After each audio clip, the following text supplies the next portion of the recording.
Hey folks, welcome to another episode of High Conflict Divorce Demystified. Today we're discussing divorcing a narcissist, mastering the emotional roller coaster. And with me today is Tracy Malone, a narcissistic abuse coach and author.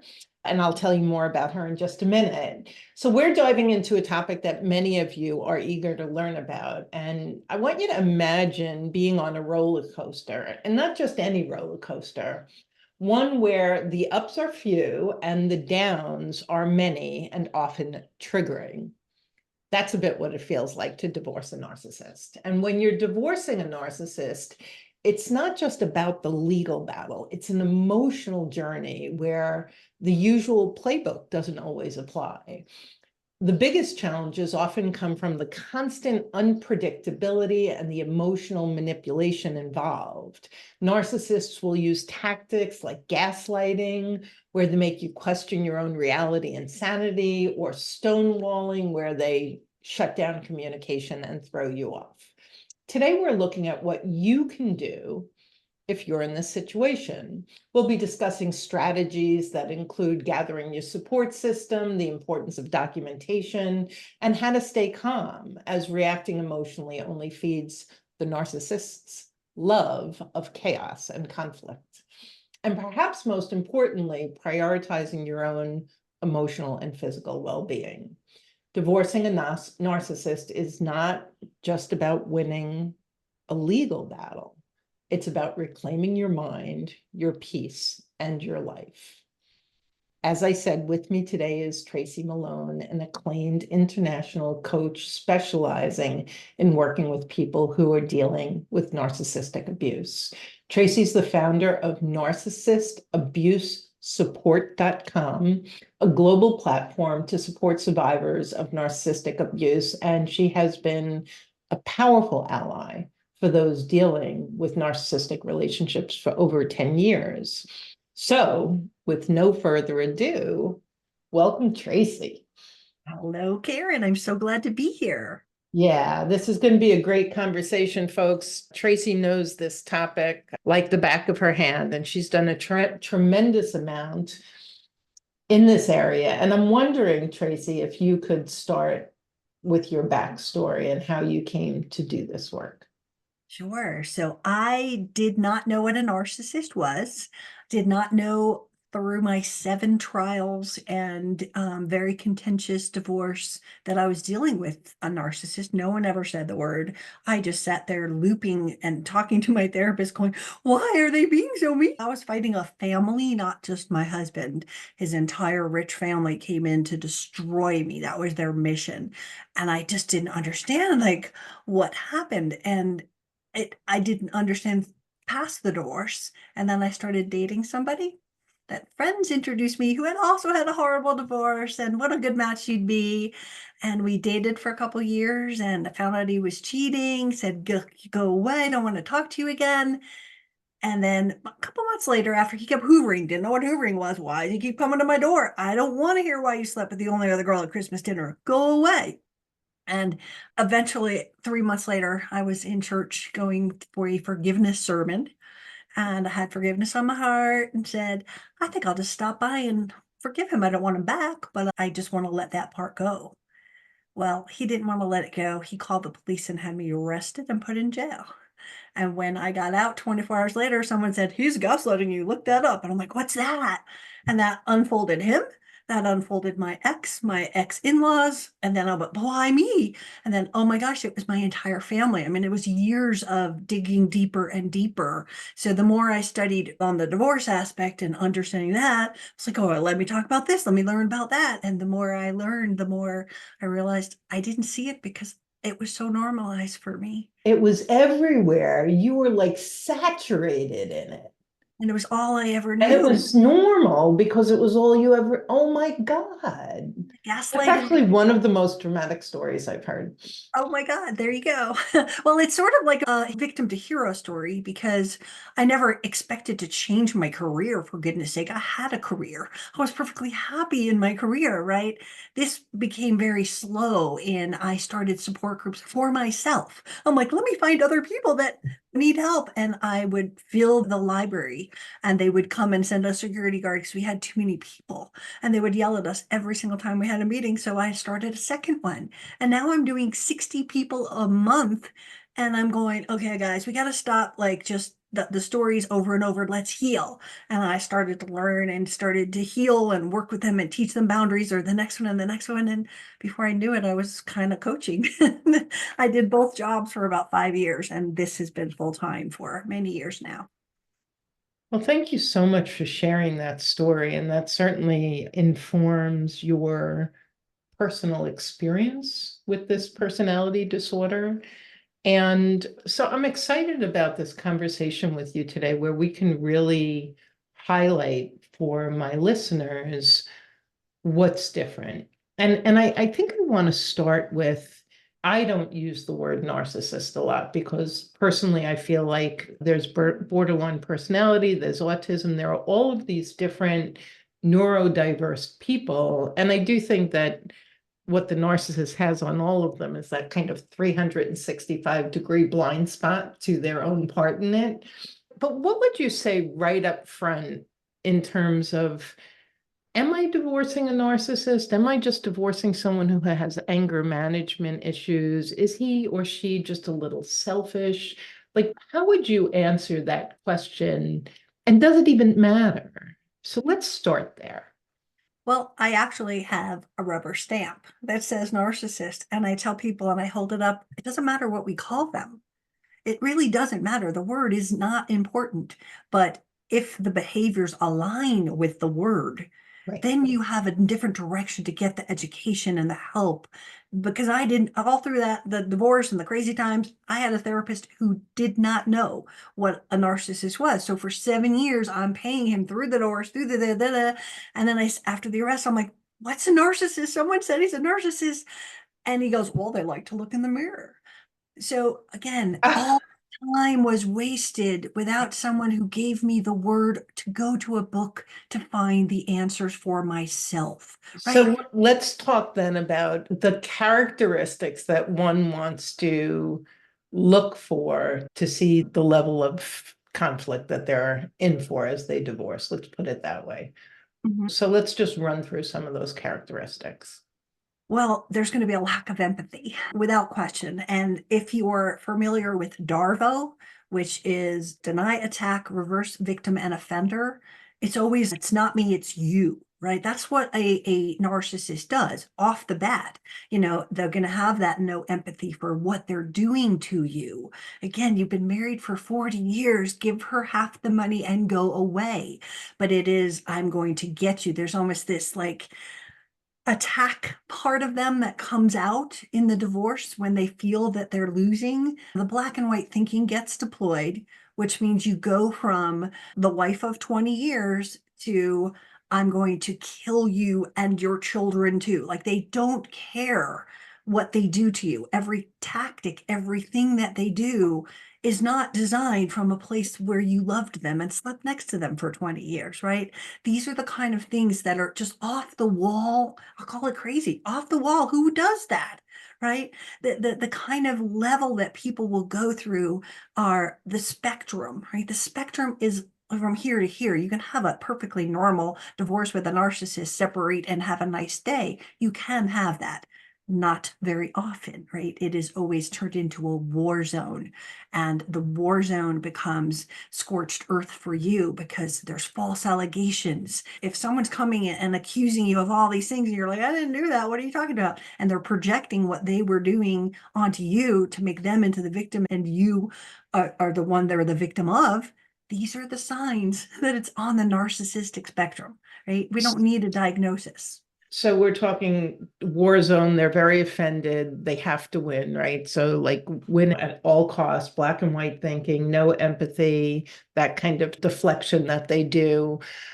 Can you talk a little bit about, there's different, I guess, types, right? So the covert, what would you say about what are the key categories? And can you maybe even give a definition of how they show up a little differently? Sure. So the most popular one that's being talked about is the covert narcissist now, Mhm. which is the one that on the surface is not the grandiose. The grandiose narcissist is almost flamboyantly like, it's about me, aren't I great? La la la, right? They're that kind of person. Whereas the covert is the soccer coach, the guy that everybody loves, the Girl Scout troop leader who does it all and everyone loves them. But as soon as the door closes, they're evil and cruel to their partner, right? So there's this public persona versus what happens behind closed doors with a covert, right? That's where nobody sees the abuse. It's like, no, they were the best wife, the best husband. Oh my God, you were so lucky, right? Because that's the public face, the covert shows, right? Your malignant narcissists are above that, which are the evilest of all. We're talking borderline sociopath or psychopath. And the differences here are that it's not just the lying and hiding money aspect of the spectrum that the more covert would be doing, those sort of tactics. When you get into the malignant narcissist, again, this is the kill or be killed concept where they are calling the police on you. I've had people with child protective services called 30 times. I've had people that they have been committed and they get their whole entire family like convinced that the wife is an alcoholic and we got to put her away and lock her up just to win, right? There's nothing to do with the fact that they wanted you to get help because you really were going crazy. It is false allegations to the level that will put you in jail, like my jerk did. Found out that he'd had his ex-wife arrested several times too. So higher spectrum of that more evil behavior. I've actually had a client whose spouse had her committed to a psychiatric ward twice and created a whole documentation and background about her being this unhinged individual, and she wasn't. She was just Traumatized. really traumatized and maybe a little bit gullible. Okay, so folks, at the end of the day, whether you've got that grandiose, charismatic personality, the kind soccer coach, or the malignant, there's a lot of commonality. And what we're going to do is really dive into you, right? So we can't change them. They're not going to fix themselves. And so the question becomes, now that you've become bold and courageous enough to step into divorce and free yourself, what do you want to look at for? What do you want to start doing maybe differently? What are some strategies? So why don't we dive into that for them? So let's start with what the biggest challenges are for those, and you and I both divorced narcissists, so it's kind of like it also is every shade. There's so many different shades of it, right? For the 14 years I've been doing this, I've seen so many different variations. So let's talk about what you and I see as some of the biggest challenges.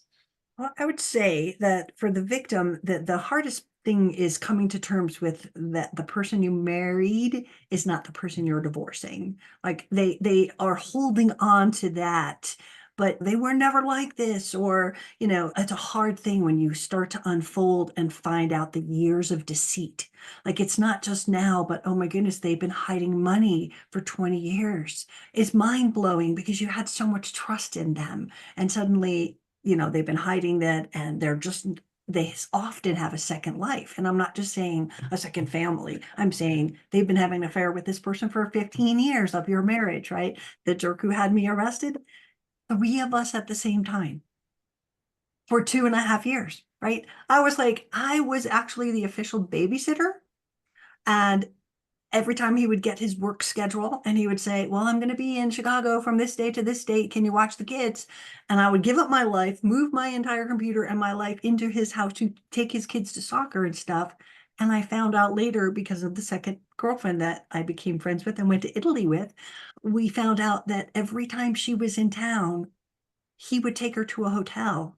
I was home watching his kids, and he would send me pictures of him in Chicago, not him in Chicago, but random clip art of here, Chicago, wish you were here, honey, right? So that's really on the deep, deep end of crazy. So that's on the higher end of the spectrum. And I did not have that experience. I had an experience of the most nasty, hostile, mean things being said to me. And my ex had a very unique and complicated relationship with money. So we were often very much in the red. So there's a whole spectrum. And the first thing I hear you saying is the person you married, that's sweet, that grandiose, that's not who you're divorcing. And what's interesting about that, Tracy, is I'll sometimes ask clients, because they're like, I want him or her back and I love him or her so much. And then my question is, tell me all of the ways that you have felt so deeply loved by your spouse over the last 5 years, just 5 years. You married 25 years. And 9 times out of 10, like he takes the garbage out, she'll watch the kids. Like it's so, and the client themselves can hear themselves, and I'll be like really quiet. And then, is there anything else? Would you like to add anything else? Can I read that list back to you? That very short, kind of sad list. But that breaking of the rose-colored glasses, that you want back this fictitious person from many years ago, but it's been so many years since they've been that way. Is that like what you're getting at? Absolutely. Again, it's that shock, and you're still hooked to the story you were told in the beginning about how great they were, and maybe they were in the beginning or for a short time, right? But then it starts to ebb, and all they're doing is taking out the garbage, and you're And like, so oh, yeah, they do that. so if that's the challenge, let's go challenge solution here. So I'm hearing that in that particular case, we know that the narcissist has their bucket full of problems. There's an issue with the person who's forgetting the last 15 years and remembering the first five. So what would you say to that person for what they can do differently? Well, I think the first thing is coming into reality about the truth of how it really was, which helps them let go of it, right? If you're clinging on to a fantasy, Right. it's really hard. But if you like what you just described, is to pluck off and peel back the layers of the onion and go, so how wonderful was it? And how often did this happen? Or, blah, blah, blah, blah, blah, blah, blah. And you're starting to go, oh, wow, you're right. Because we do cling on to and hold on to the good because we want it, right? Right. We forget that it's not there anymore. Yeah. But that's what most survivors have to do, is really understand the truth about the situation, and, how is co-parenting with them, and are they cooperative, and blah, blah, blah, blah. And all of a sudden you're like, no, they don't do anything. I have an exercise in my group where I say, give me a hand. This is how much you did. This is equal 50% with both of you and him or her. How much did you do? And they're always like this, and they did nothing. So it ends up where you are basically a slave, and you just got used to doing everything because you knew that all they would do once a week is take out the garbage. Right? So if the first thing is kind of stepping out of delusion and into reality, if that's what I hear you saying, what's another challenge? What's like the next challenge that they face that? I think one of the challenges that they will face is sort of again, it's kind of the same thing, but it's the cracking of the gaslighting egg. It's what's the truth and what's not the truth, right? Because they are stuck in this, not only the fantasy about what the relationship was, but they often have been gobbling up the narcissist's gaslighting for so long that it becomes imprinted on them and they believe it as truth. So when you say they believe it, are we talking Yes. about so are we talking about, would you say that, because I have my own perspectives, but I'm trying to get yours out on the table first. So the truth about them, about how that they're not as bad and pathetic and unloving, or the truth about what? Like what? You're going to poke at the truth about the situation of the relationship. Were they really as good as you remember? Just like you said in the beginning, right? It's poking at the reality of your life together, right? And it often isn't as good as it was in the beginning, certainly. So I think for so many of us who've been gaslit, we could boil it down to, I start questioning my own sanity Mhm. and wondering if I'm remembering incorrectly, or if I am the one who's the problem, or of course, how many times I was called a narcissist. It's like, so am I the narcissist? Am I? So would you say that step two, like breaking the gaslighting egg, is stepping into truth about who you actually are and the experience you've had? Absolutely. And just breaking through the lies, because again, they've made you feel less than, they made you feel responsible for things you weren't responsible for. They blamed you. Again, big narcissistic trait is to blame. And often the victims or enablers of a narcissist, however you want to put that word, are on the codependent spectrum, people pleasing, boundaryless, kind, loving, giving empaths, right? And so to tap into that versus the evil that you might have been, and again, spectrum. Some people have never been called a name, never had verbal abuse to them, and others are constant. And so if they are telling you, whether they're verbally saying you're not good enough, or they're just in, did you really have to do it that way? And little tiny pick Yep. that make you feel less than good enough, right? It's coming into it and going, I always was good enough. I just was not with someone that could be the other part of my partners, not me. That's what they've got to come into, is learning that they do have responsibility. They didn't set proper boundaries. They took more than they should have, right? We all do. We give them second chances. We give them 30,000th chances, right? Over and over, we try harder. When they get into this place, we try to fix it. And those are the kind of things that we have to work on in order to make it out of this, is to find our own responsibility in here. I'm not saying we're to blame, but when we heal the wounds that have been inflicted from the narcissist, we are on a different plane of our life. And really just, they used us. If we have fears, a narcissist will tap into our fears and poke at them and make us frozen out of that, right? So healing the fears and understanding the fears makes us much more resilient, because no one can use that against you again. Right, right. So you just said a whole lot in there. So under codependent, so one thing that I think would be really valuable for us to clarify in this conversation is the difference between being a caretaker. I have a service-oriented heart. I am absolutely a caretaker. I love to take care of my family, my kids, my friends, my clients. But there's something different between that and what I used to do in my marriage, which was codependent, right? So I'm a recovering codependent. How would you describe the difference between caretaking and codependence? You've heard the saying, April showers bring May flowers. If co-parenting has been difficult this year due to your ex's alcohol abuse, you need SoberLink. How it works is simple. Your co-parent will test at scheduled times. Built-in facial recognition will confirm their identity. Tampa sensors will flag any attempts to cheat, and results will get sent instantly to your phone, so you know that your kids are with a sober parent. Lay the groundwork for brighter days ahead. Visit soberlink.com/JBD to learn more and get $50 off your device.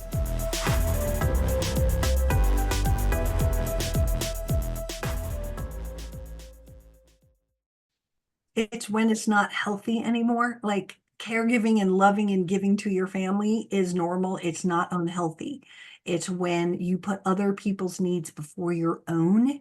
That's the codependent trap, right? That's where, if we are giving to everyone and not taking care of our own needs, that's the difference, right? Again, we can give to our family, love on our family all we want, but we still have time and do things for ourselves. If we are only giving, there's nothing left for us. That's the cleanest I can come. Yeah, no, I love that. And I'm going to add a little nuance to that, which is if I give to my child, it's completely out of love. It's not because I need them to love me. It's not because I'm trying to it's not because I'm afraid they're going to get angry with me. It's like, I am going to give up this thing I was going to do because you're asking for my help and I love you and I want to help you. Beautiful, healthy caretaking. When I give up something that I don't want to give up, and then I feel angry and bitter because if I don't do it, he's going to get angry at me, or she's not going to give me sex tonight, or whatever the case may be, that's coming from fear. That's coming from, I'm going to give myself up to try and control and get something from you. So to me, that's the codependent versus the healthier caretaking. Can you add to that? Absolutely. I think what you just hit was the obligation. Yep. versus the choice, right? The choice to give to your son or your child Right. versus if I don't, they're going to get mad at me. And if I don't do this, I know what will happen. So I better clean the house even more before they Right. get home, right? It's that fear, as you said. Right. Those are the differences in there. And again, codependency doesn't have to come in every single survivor. It's a spectrum. Some Yeah. people are that and some people aren't, I right? think we can say that about everything we're talking about, folks. It's a spectrum. You might find yourself low or high, and you're soon to be ex low or high. So take what makes sense and leave the rest, as we say in 12-step programs. I have an amazing book that I want to mention, which is from my friend Darlene Lancer. I don't even know the name of it at the moment, but it is a codependent book, and it shows us step by step how narcissists are codependent too. And it shows us, I think she calls them caretakers. So it's the narcissist and the caretaker. Like we go through each one, how a narcissist handles shame, how a caretaker handles shame, how a narcissist handles control, which we automatically go, narcissist control, right? But how the codependent controls. And Big time. read that chapter, Yep. I had resisted going, I'm not a codependent. Nah, that's not me. That's not me. I would not take that pill for a long time until I read that chapter Yeah. and I went, I am controlling people by me helping them. Like that's one way of my public image being controlled by Oh, being yeah. that one. And I went, Yep. oh Jesus, I do that. Oh Yep. no. Yep. What's the name of that book? Um, Dating, loving, and leaving a narcissist. Okay, we're going to put that in the show notes. Very helpful. Very Uh, helpful. It compares, it's the codependent. She's written the codependence or dummy book, right? So it's sort of taking it into the narcissist yep. spec.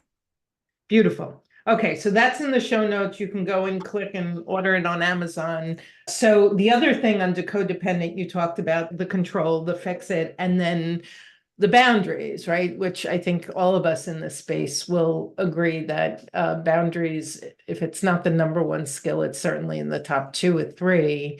That's absolutely necessary. And most people who've gotten into these high conflict relationships with narcissists or other neurodiverse people usually were raised without boundaries. They can't articulate what they are, why they're important. They feel bad or guilty for setting them, and they have no bloody idea how to uphold them. And so that's kind of a red flag right there, isn't it? Oh, huge. I actually taught a boundary class on Monday night, and every single one of the people in there was just like, I didn't know what it was. And when I tried to just make a request, and I think that's what people don't realize the difference between setting a boundary and a wish list. I wish you wouldn't leave the seat up. I wish you'd put the milk cap away, whatever, right? Those are things, but it's the actual conversation of, this is bothering me and I would like you to do it this way. And a lot of people are like, I said it was a boundary. Well, again, that doesn't necessarily, it's learning to set them and then seeing if the person responds and honors them, right? If we had done this in the beginning, none of us would be in a relationship with a narcissist. We would have tested them out on date 2 Right. and we would have known they're not boundary obliging people, but we didn't have the skills to even think we had the right to ask. I didn't, right? And so I just gave and gave and gave and gave, and there was nothing left of Tracy. I didn't know who I was in the end. So much good stuff here. Anything else on that kind of top challenges before we talk about some strategies that you would suggest? I think the rewriting of your life together and Mhm. feeling like you've been erased. And that's a huge challenge to see that we were together for 20 years and they're out there telling the world all these horrible lies. And Mm. it really feels like your life was a lie. And that's what happens to survivors is they hold on to, oh my gosh, my life was a lie. And they discredit the 20-year marriage, even though it wasn't that bad all the time, or whatever the parts are, right? This whole I lived a life of a lie because they've erased you. My ex actually took 10 years of photos on a redundant 5-time drive, stuck a nail through it. So every family photo was erased. Every memory we had for my child's growing up for 10 years was completely erased. And that hurt, right? But it's more than that physical stuff. It's the emotional part of how could you be so cruel to our children during this divorce? That like, how could you do that? Like, we're a happy family. Why are you telling the children these lies? Why are you turning them against their mother, their father? All of these hurtful tricks. I think that all ties into the being erased part. Yeah. And what's the strategy that you recommend for people who are dealing with that revisionist history or erasing of somebody? What do you advise them to do? It's a spectrum. It depends on where they come in and how healthy they are to be able to process that and come to terms with the truth and not take their gaslighting that this was all a lie, right? I'm not saying that their relationship wasn't based on a lie, but for 20 years, your marriage was what it was, and your family and your children were raised, and all of these things happened. And if we just poof and erase all of that 20 years, we go into trauma. We are in total, like, my life means nothing. What am I going to do? Oh no, right? So it's depending on where they are and how they can receptively receive this. And in the beginning, they're deer in the headlights. It's really hard to go, oh, let's just not believe that that's lie, right? It's learning the skills to unravel the truth. And yes, often we find the abuse has been there all along, but was so stealth in many cases that you didn't see it until you did. And so it depends on where they are. How would you have handled that? Yeah, it's interesting because sometimes I feel like clients interpret their narcissist as he or she never loved me. And the whole thing was a facade. And to me, that's a perspective. That's not a fact. That's a perspective, and one that causes severe pain to the person thinking it. And certainly if you were to communicate that with your children. And so I think that narcissists are mentally unwell. And for me, I guess I ask the question, can somebody be a narcissist and love their spouse, love their children, and still have all of these behaviors? And so I kind of take people down that path. Is it possible for this duality to be true? So I will say of my ex-husband, there's a beautiful part of him, the part I fell in love with. And yet, because of his behaviors, he's an incredibly displeasing, difficult person to be in relationship with. But I would always tell my children, and he was pretty displeasing to them, your dad loves you with every ounce of his being. And actually, I know that he would jump in front of a moving vehicle to save you. And it doesn't feel very much like love because he has a really hard time. This is not a skill that he's good at. And so I've had clients who push back and go, bullshit, doesn't love me at all. And I can't argue that. I haven't been there with you. But I think that for most of us, there is an ability to say, I married you, we brought children into the world together. There were memories and times, and if nothing else, there are these amazing human beings that we created together. And so I can accept that you're this way and you're displeasing, and I can set my boundaries and do everything without whitewashing away our entire history. And I say all of that because at the end of the day, Tracy, my feeling is if you're believing something that makes you feel horrible, that's just an opinion, not a fact. Come up with a new story, one that more aligns with you. I have a sign. I don't know if you can see it. Can you see it back there? What am I making this mean? I just got it delivered and put it up last week. Oh, wow. And it's perfect. What am I making this mean? It's that story. What story am I putting behind it? Yeah. That he didn't love us, that we were nothing. And like, yeah, but again, Does that serve you?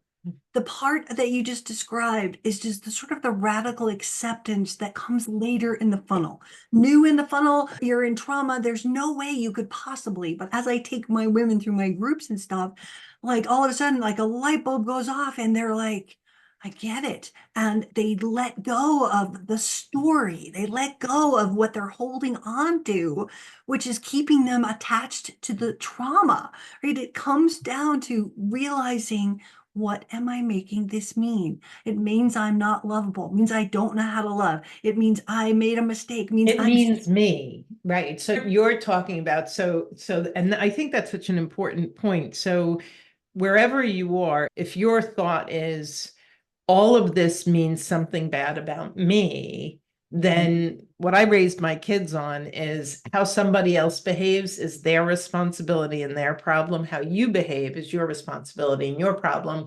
And that can bring us back to, you may not have known that you were a codependent, but you are. That's your part. Don't beat yourself up with a bat. But you know what? Girlfriend, guy friend, look in the mirror and start working on it. Start working on your self-esteem, start learning about boundaries. Don't interpret their bad behavior as meaning something about you. Their bad behavior means something about them.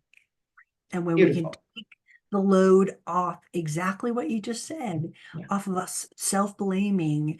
And when you say my life is a lie and everything like that, you are discrediting all of those good times, which It's almost like you're drinking the Kool-Aid still. You're kind of like, now you're telling his story or her story, when in fact, no, my life wasn't a lie. I may have married someone who lied, but my life was my life. My children are my children. Love that. Love that. Love that.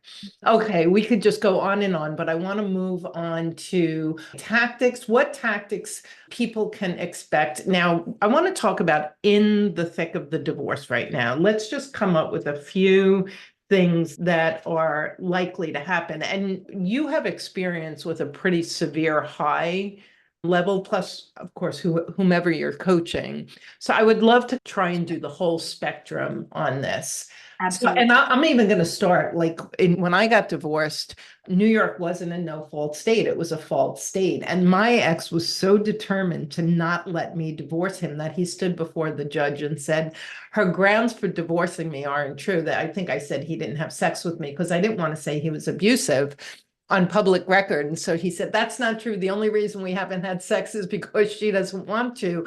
You have to tell her that she has to come home and stay married to me. Wow. And I was just sitting there like, yep. Like, yep, that did just come out of his mouth. So that was a tactic that I was dealing with, where he truly thought that he could go to court and talk the judge into making me go home and be married. Wow, you can't make that up. Oh, that's classic. I love that story. Um, all right, so if we think about the financial things, and because there's always financial games, and Yeah. they're on the spectrum, right? Most times we see them cutting off the money. All of a sudden, no, you don't have any money. I have someone coming in this afternoon. I've never met her, but first thing she said is, he's cut off the money and I don't have any money. Hiding assets. And it's not just like, okay, we're getting a divorce, let me go hide something.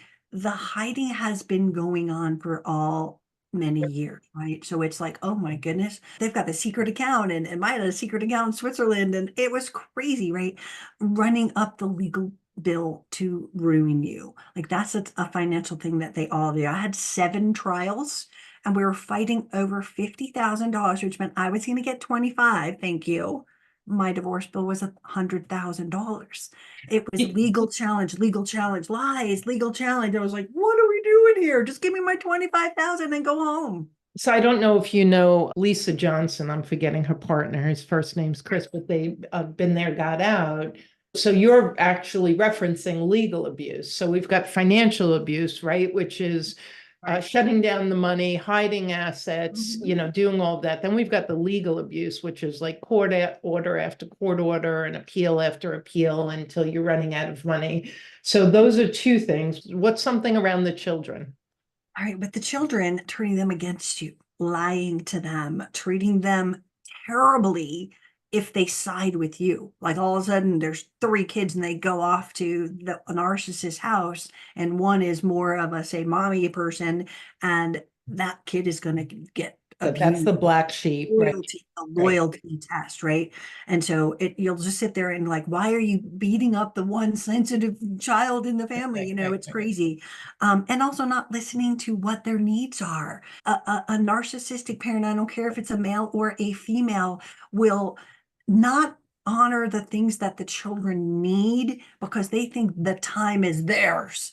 which means you're not going to soccer. It's my time. You're not going to go see your friend's birthday party because it's my weekend. I don't have to do normal things like go to the doctor or the dentist or go to your parent teacher conference because I'm the Disneyland parent, male or female. My time is my time. You can't take it.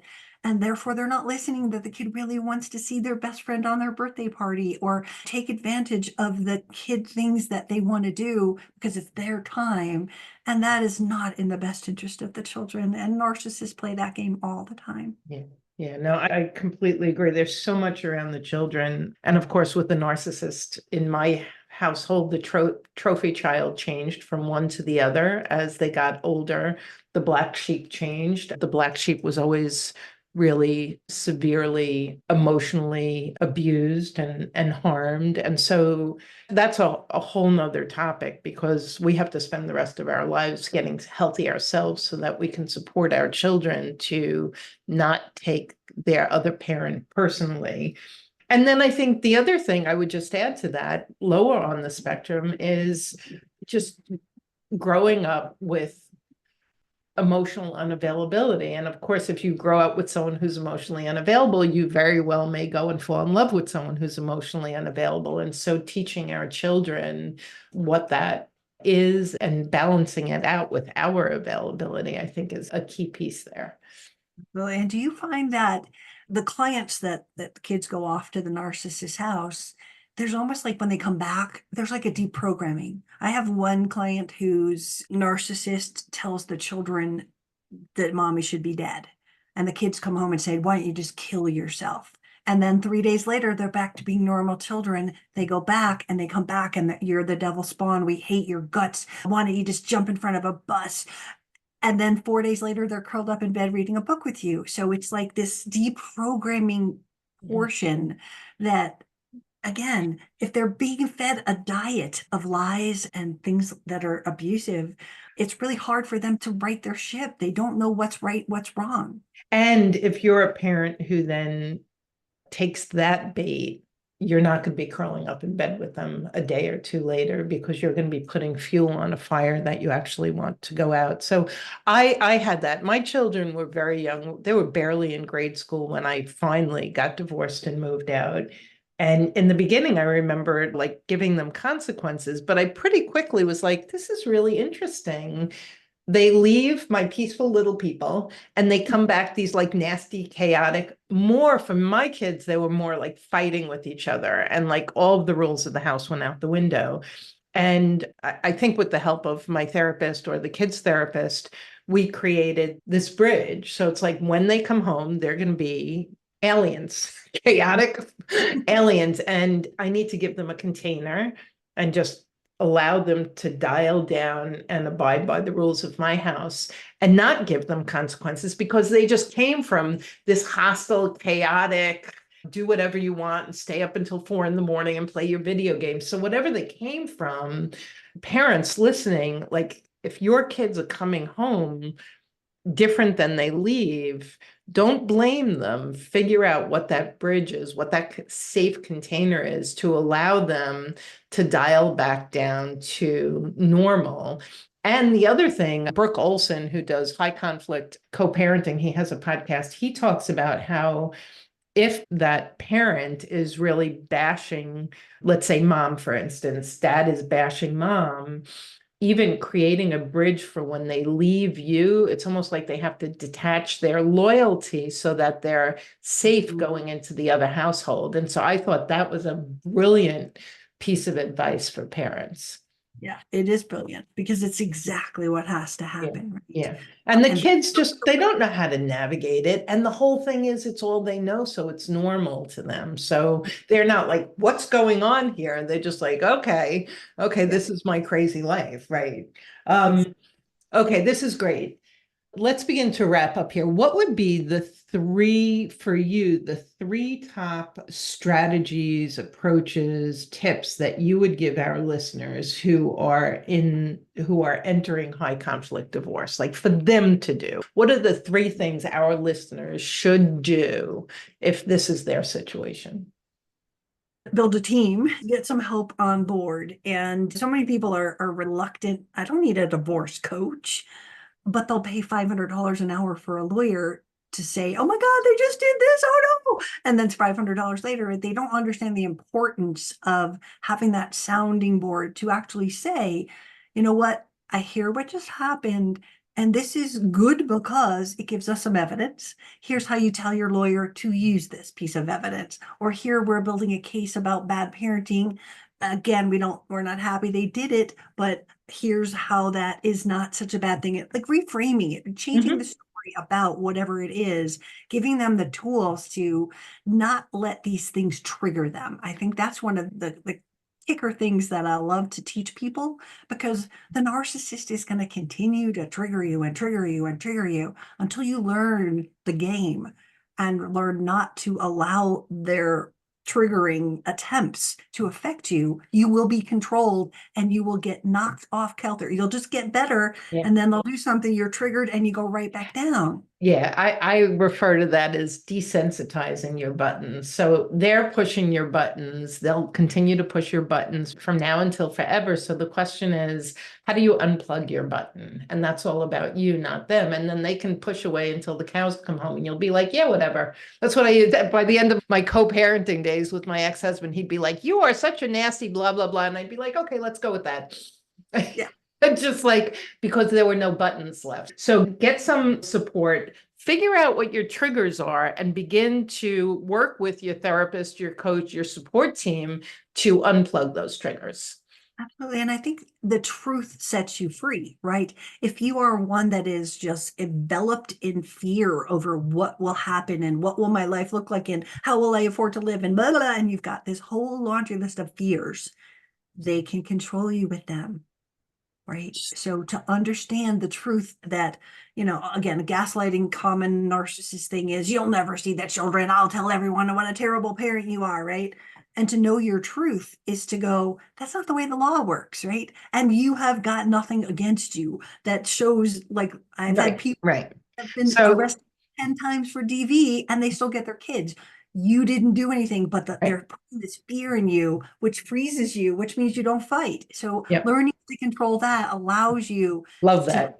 attitude you just had a few minutes ago, like, yeah, whatever. Yeah. And then you just move on. If you don't have the fears of I could lose my children, then you are freer to not hold that stuff. And I think what's beneath that is if you don't get yourself educated on how this process works and what the law is and what your rights are, then you're going to be listening to this individual who is not a matrimonial attorney, and you're going to get scared and you're going to believe them. And so my favorite saying to clients who are in that position is, just because they say it doesn't make it so. It's that simple. And if you have to listen to the 9 to 5, Monday through Friday matrimonial attorney, not that they work 9 to 5, or your soon to be ex who has no law degree, it's a no-brainer. Make sure you're listening to the right expert. So I love that. So in terms, folks, as we begin to wrap up, get a support team that's healthy individuals, that's a divorce coach, a therapist, that's an attorney who actually understands high conflict personalities and narcissism. Work on your triggers, write a list. What pisses you off? What scares you? And write what your trigger is. It may be an unworthiness trigger. It may be a control trigger. It may be figure out what your triggers are, a disrespect trigger. And then third, get the facts about your rights and the legal process, and stop drinking their Kool-Aid. Stop believing them just because they open their mouth and say something. Right, right. And Beautiful. again, all of that is going to control you until you control it, right? Yep. When you learn, hey, that's not the way the law works. Okay, well, you can keep on saying that lie, but let's see what happens in court. It gets to a point where you are empowered by the radical acceptance of the fact that that's not true. Hey, Yep. instead we're holding on to the story like we talked about in the beginning. We're holding on to the fear story Yep. instead of looking at the reality is you've done nothing. There's not one red flag on your checklist that says you're going to lose your children. So Right. let's not sit all of that energy and keep you up at night Yep. with that lie, because that's from the narcissist. They're liars. We're listening to a liar. Why? We have to change that in our head and not let them get to us. Liar, liar, pants on fire. You have a free gift for our listeners. So in the show notes is a link to an ebook that goes over what the 15 worst mistakes you can make divorcing a narcissist, and I'm assuming how to not make them. Excellent. And how can our listeners reach you if they're interested in learning more about your service? Well, they can go to my website, narcissistabusesupport.com, where you will find links to my YouTube channel and my podcasts and my book and all of the other things, my social media, and all of the work that I do is right there. And yeah, you can get a lot of help. We have about 700 pages on our website of resources. Wow. So if you're looking for a support group in Indiana, we've got a list, and we probably have one that we found. We're not vouching for them. We just gathered them up and put them in there. So if you're looking for support, there's a lot of help there. Beautiful. Tracy, thank you so much for coming and sharing your experience, your wisdom, your story with us. Thank you so much. You're welcome. Thank you for having me. And we'll be back again real soon with another episode of High Conflict Divorce Demystified. Until then, you take care.